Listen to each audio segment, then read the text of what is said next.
दोस्तों, मनोज तिवारी लोकसभा मेंबर होते हुए भी नेता विपक्ष राहुल गांधी के ऊपर देशद्रोही का आरोप लगा रहे हैं और नक्सलियों से संबंध बता रहे हैं और कई अपशब्द बातें बोल रहे हैं।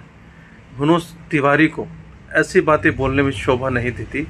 उनको सोच समझ कर बोलना चाहिए और इंटरव्यू देते वक्त राहुल गांधी के ऐसे अपवादजनक बातें करने से उनको क्या फ़ायदा। कोई तथ्य की बात करिए और जब कोई तथ्य पे उनको क्रॉस क्वेश्चन पूछते तो उनके पास कोई जवाब नहीं होता। इसी में कई एंकरों ने उनसे कई क्रॉस क्वेश्चन किए तो उनके पास कोई जवाब नहीं था, वो चुपचाप बैठ गए। ये वीडियो मेरे को मिली है दोस्तों, ध्यान से देखिएगा और ज़रूर बताइएगा इसमें कमेंट करके कि मनोज तिवारी को के बारे में। राहुल गांधी के बारे में आप क्या कह रहे हैं?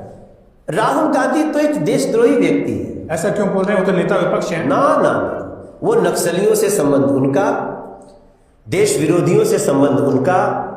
अगर मैं ये जो शब्द बोला हूं ना कि देश विरोधी व्यक्ति हैं, देश द्रोही की जो सोच होती है वो 90% राहुल गांधी जी। अगर वो देशद्रोही हैं तो सरकार के पास तो फिर इसके सारे डेटा होंगे, रिकॉर्ड होंगे, तथ्य होंगे, कागज होंगे। क्यों नहीं गिरफ्तार करके आप उनको जेल में डालते? रासुका लगाइए उन पर, उनको जेल में डालिए।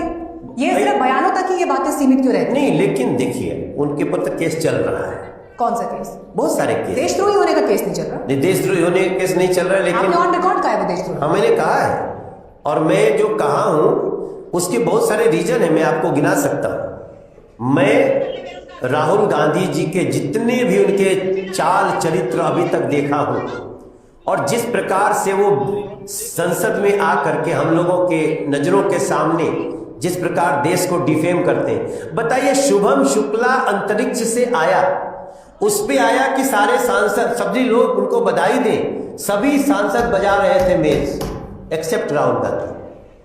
क्या है ये? शुभम शुक्ला क्या भारतीय जनता पार्टी का कार्यकर्ता है? तो वो देशद्रोही हो गए। और मुझे तो उनका पोस्ट याद है, उन्होंने सोशल मीडिया पर शुभांशु शुक्ला के लिए पोस्ट लिखा था, कंग्रेचुलेटरी पोस्ट है उनका शुभांशु शुक्ला। आप संसद में बैठे हुए शुभम शुक्ला को जब पूरा सदन बधाई दे रहा है, आप क्यों नहीं दे सकते? पर यह कहा जाता है मनोज जी कि बीजेपी ऐसे हमारे पास 50 रीजन है। मनोज जी, मीनाक्षी, बीजेपी के पास ये अधिकार कहां से आया कि वो ये तय करे कि कौन देशद्रोही है, कौन देश प्रेमी है, कौन देशभक्त है? हमारा मन कह रहा है।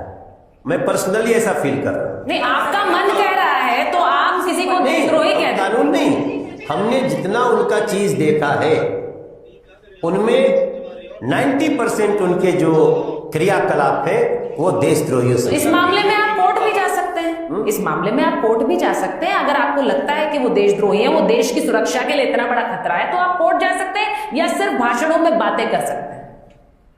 कोई बात नहीं, आपने कहा है तो सोचिए।